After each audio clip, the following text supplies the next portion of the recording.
వెంబడించినా వెంబడించకపోయినా, ఎవరు పిలిచినా పిలవకపోయినా సత్యము చెప్పాలి.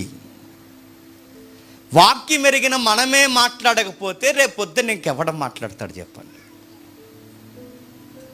అందుకే మనం మాట్లాడాలి.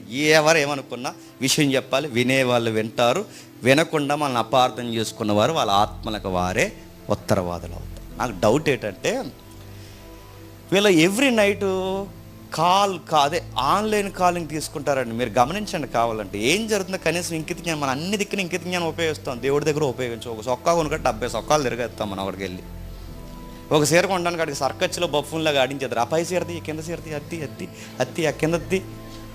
ఒక్క లింగులింగమని ఒక సీర కొనడానికి ఎంత స్టడీ చేస్తారంటే, ఒక చొక్కా 6 నెలల నుండి తిరిగిపోయి చొక్కాకి ఇంత స్టడీ చేస్తాను. నీ దేవుడి విషయంలో నువ్వు ఎందుకు స్టడీ చేయట్లేదు?